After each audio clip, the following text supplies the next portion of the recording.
आगे का प्रश्न है, प्रश्नकर्ता तरुण पटेल, कक्षा 8, स्वामीनारायण इंडिपेंडेंट स्कूल, लंदन। उन्होंने उसने क्या प्रश्न पूछा? हम प्रवासी भारतीय मातृभूमि के प्रति गर्व की भावना कैसे विकसित करें? ये कहां से है? लंदन से पूछा गया प्रश्न है। स्वामीनारायण इंडिपेंडेंट स्कूल, तरुण पटेल ने प्रश्न पूछा है। क्या पूछा है? हम प्रवासी भारतीय मातृभूमि के प्रति गर्व की भावना कैसे करें?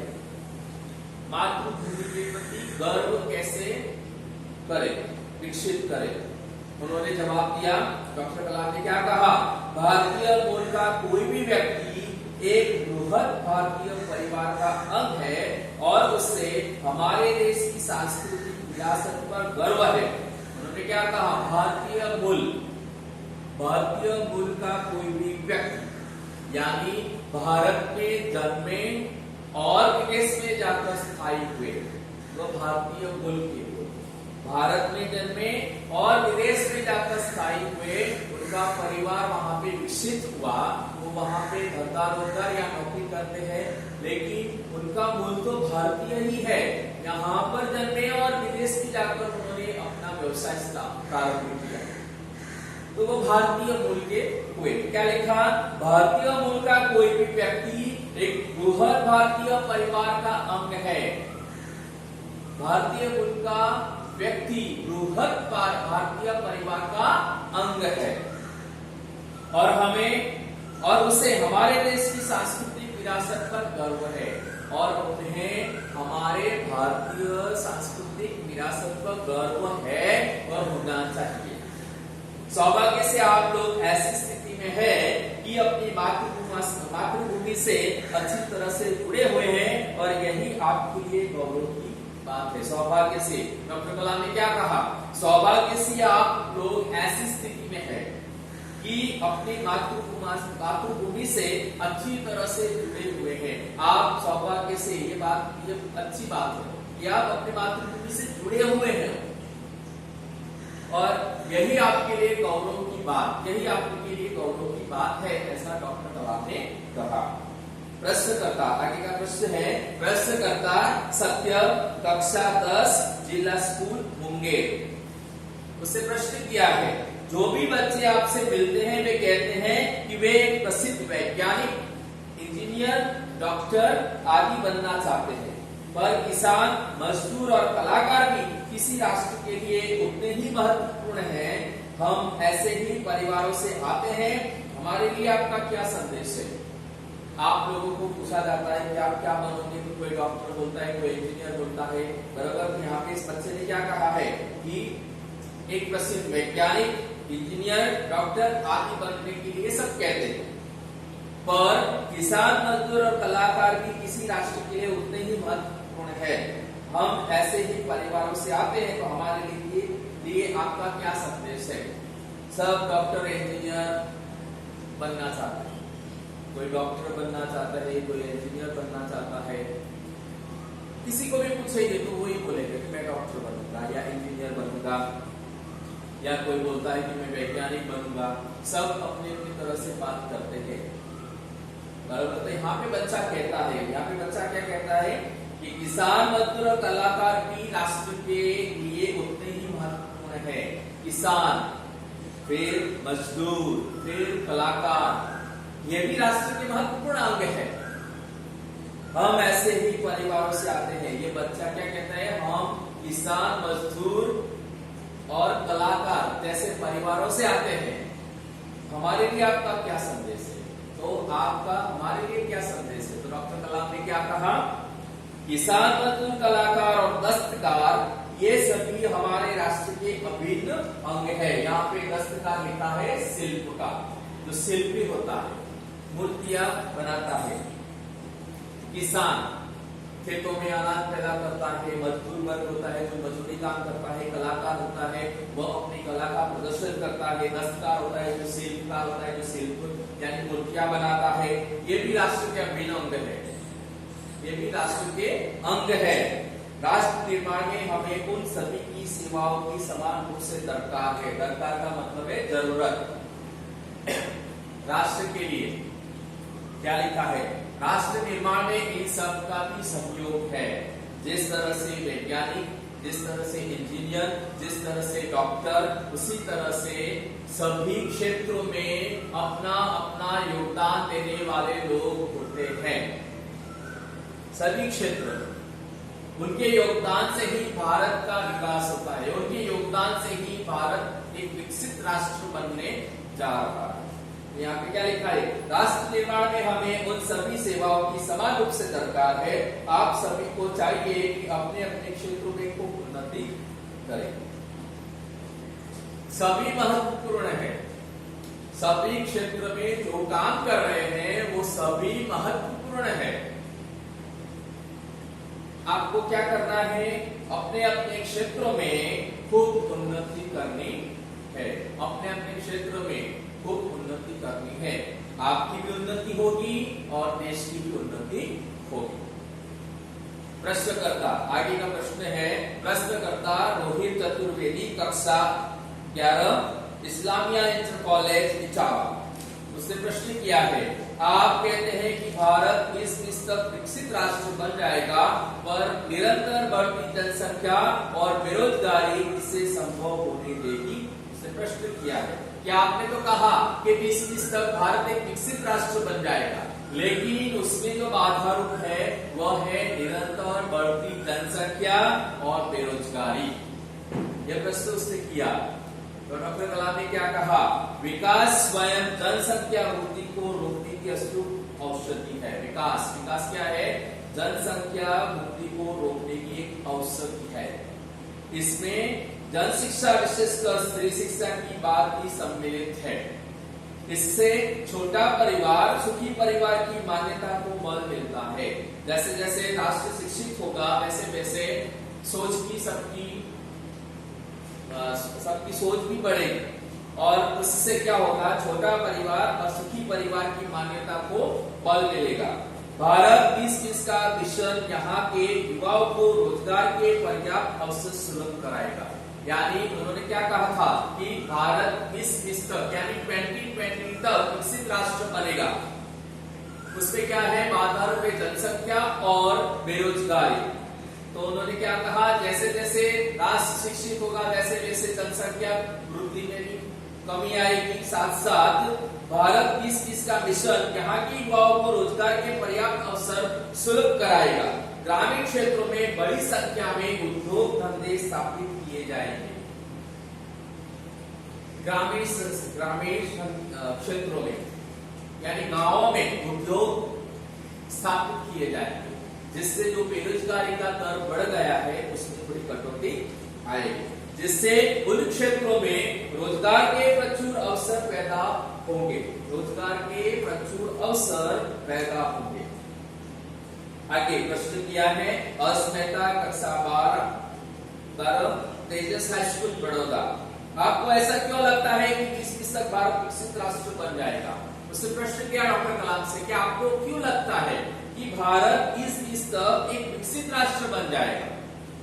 डॉक्टर कलाम ने कहा, भारत की जनसंख्या 1 अरब से अधिक है। भारत की जनसंख्या कितनी है? 1 अरब से अधिक है, 1 अरब से ज्यादा है। इसमें 54 करोड़ लोग 25 वर्ष से कम आयु के हैं। 1 अरब से अधिक जनसंख्या है, उसमें कितने हैं? 54 करोड़ लोग 25 वर्ष की कम आयु के हैं। 54 करोड़ 54 करोड़ लोग 25 वर्ष से कम आयु के हैं। ये हमारी राष्ट्रीय शक्ति है। ये क्या है? हमारी राष्ट्रीय शक्ति है। भारत को 2020 तक विकसित राष्ट्र में परिवर्तित करने के लिए क्या कहा? भारत को 2020 तक विकसित राष्ट्र में परिवर्तित करने के लिए हमारे पास प्रचुर प्राकृतिक संसाधनों के साथ ही सुनियोजित खाका भी उपलब्ध है। सुनियोजित खाका क्या लिखा है? 2020 तक विकसित राष्ट्र बनाना है, उसमें परिवर्तित करना है, तो हमारे पास क्या है? प्रचुर प्राकृतिक संसाधनों के साथ ही सुनियोजित खाका। आयोजन, खाका का मतलब है ढांचा, आयोजन कहते हैं या ढांचा उपलब्ध है।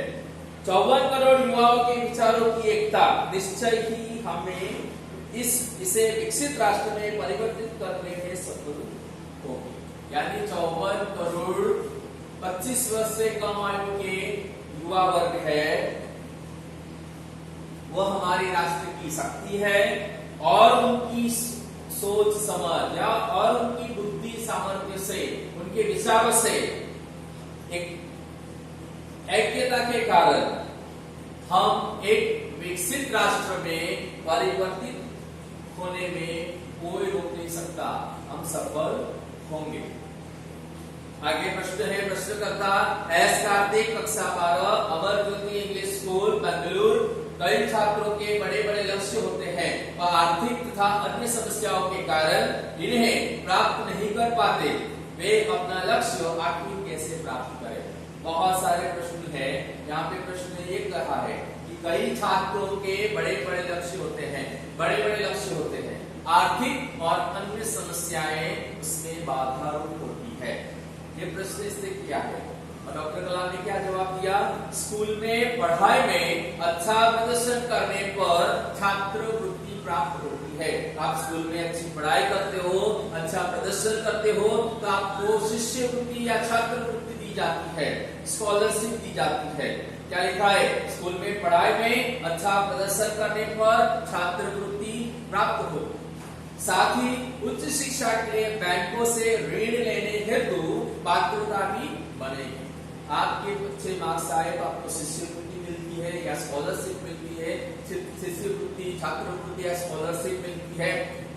और आप उच्च शिक्षा के लिए जाना चाहते हो तो बैंकों से, आजकल तो बहुत सारी बैंक स्टूडेंट लोन देती है, विद्यार्थी लोन देती है, बैंक ऋण देती है।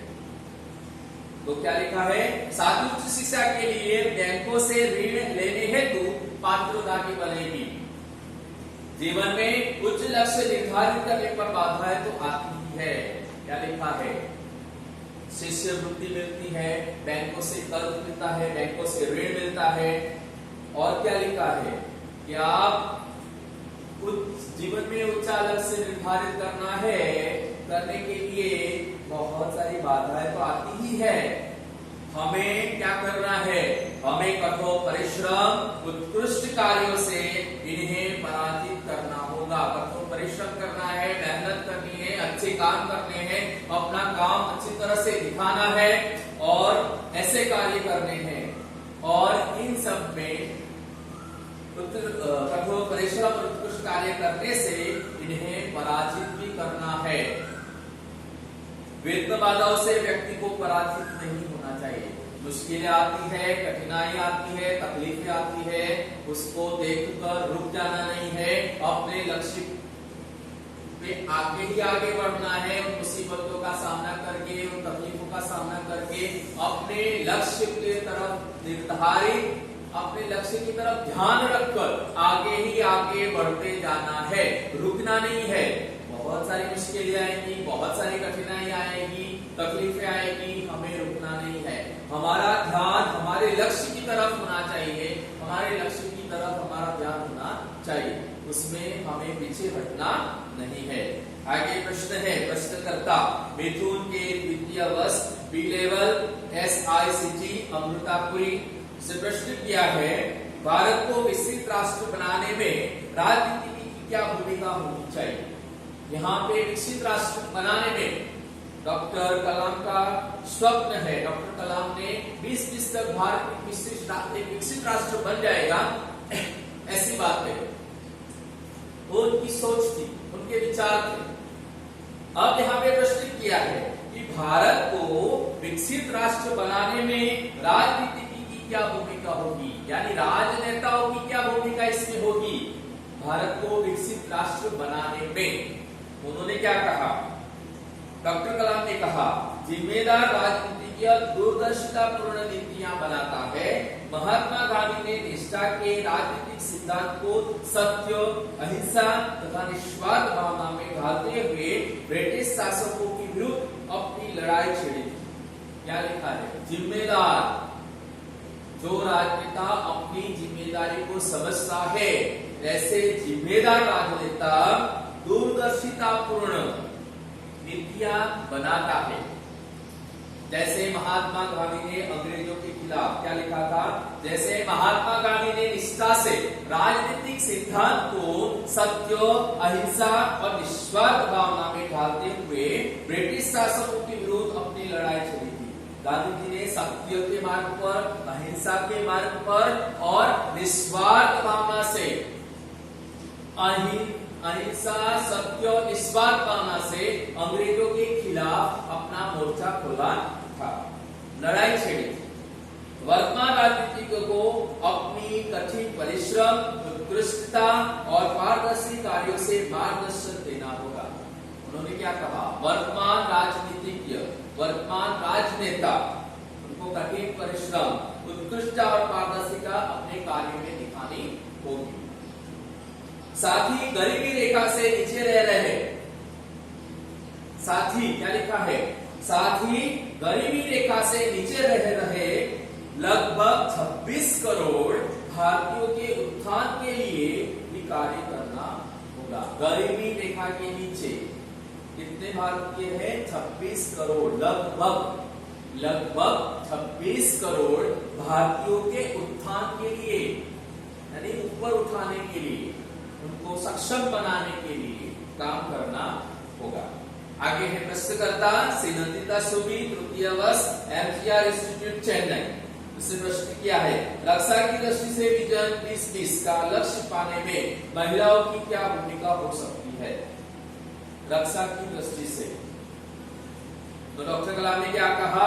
विजन 2020 में 2020 में रक्षा अनुप्रयोग के क्षेत्र की महत्वपूर्ण प्रौद्योगिकियों के विकास पर विचार किया गया है। राष्ट्र सुरक्षा की बात भी विजन 2020 यानी 2020 का एक अभिन्न अंग है। राष्ट्र सुरक्षा, सशस्त्र सेनाओं में नियुक्ति के लिए पुरुष और महिलाओं के आधार पर कोई भेदभाव नहीं किया जाता। यानी राष्ट्रीय सुरक्षा की बात की भी यहाँ पे बात हुई कि राष्ट्रीय सुरक्षा की बात की विजन 2020 का एक अभिन्न अंग है। राष्ट्रीय सुरक्षा, सशस्त्र सेनाओं में नियुक्ति के लिए पुरुष और महिला के आधार पर कोई भेदभाव नहीं किया जाता। तीनों सेनाओं में पर्याप्त महिला अधिकारी नियुक्त है। तीनों सेनाओं में क्या है? पर्याप्त महिला अधिकारी नियुक्त है। राष्ट्रीय रक्षा क्षमताओं में वृद्धि के लिए महिलाएं उच्च स्तरीय सामरिक सेना बहुगुणक उपकरणों पर कार्य करके भी अपना सहयोग दे सकती है। यहाँ पे पुरुष और महिलाएं भी सशस्त्र सेनाओं में जुड़ी हुई हैं और अपना सहयोग दे रही है। प्रश्नकर्ता जोधपुर दौरे पर डॉक्टर कलाम से एक बच्चे का पूछा प्रश्न क्या प्रश्न है? क्या हम अति विशिष्ट व्यक्तियों के दौरे पर हो रहे अनावश्यक खर्चे कम नहीं कर सकते? अनावश्यक खर्चे की बात यहाँ पर आई है। अनावश्यक खर्चे कम नहीं कर सकते। क्या लिखा है? डॉक्टर कलाम ने क्या कहा? तुमने इस मंच पर एक बड़ी सी कुर्सी देखी होगी। तुमने इस मंच पर बड़ी सी कुर्सी देखी होगी। जब डॉक्टर कलाम जोधपुर दौरे पर थे तब एक बच्चे ने उनसे प्रश्न किया, वैसा प्रश्न किया कि हम अति विशिष्ट व्यक्तियों के दौरे पर हो रहे अनावश्यक खर्चे पर लगाम नहीं लगा सकते या खर्चे कम नहीं कर सकते। तो डॉक्टर कलाम ने क्या कहा? तुमने इस मंच पर एक बड़ी सी कुर्सी देखी होगी, वह कुर्सी अब यहाँ पर नहीं है। ठीक ऐसे ही अन्य उत्पादक चीजों पर हो रहे अनावश्यक खर्च भविष्य में नहीं होंगे। इस बच्चे ने अनावश्यक खर्च की बात कही। उन्होंने क्या कहा? आने वाले दिनों में अनावश्यक खर्च पर कटौती लादी जाएगी, कटौती होगी। बहुत सारे ऐसे अनावश्यक खर्च होते हैं, बहुत सारे, और उन अनावश्यक खर्चों पर लगाम लगाने की बात यहाँ पर कही गई है। डॉक्टर कलाम ने क्या कहा कि अनुत्पादक चीजों पर हो रहे अनावश्यक खर्च पर हमें भविष्य में लगा होगी। तो ये थे डॉक्टर कलाम को पूछे गए बच्चों के प्रश्न, और डॉक्टर कलाम ने उन बच्चों के प्रश्न को का जवाब देते हुए उन्होंने ये हमको इस सेशन में बताया है। अलग अलग प्रश्न पूछे गए हैं, अलग अलग प्रश्नों पर डॉक्टर कलाम ने बच्चों की जिज्ञासाओं को तुरंत उत्तर देकर उनकी जिज्ञासाओं को सदैव तत्पर रहते थे। डॉक्टर कलाम को बच्चे भी बहुत पसंद थे और वह बच्चों के साथ ही अपना समय व्यतीत, ज्यादा से ज्यादा बच्चों के साथ अपना समय व्यतीत करने में वह निकालते थे। तो ये था लेसन 5 सवाल बाजन के जवाब डॉक्टर कलाम के। तो ये लेसन हमने सीखा, इसकी नोट्स मैं आप लोगों को भिजवाऊंगा, उसमें जो भी है उन सबको आपको एक नोटबुक में उतारना है और अच्छी तरह से लिखना है, पढ़ना है। Thank you.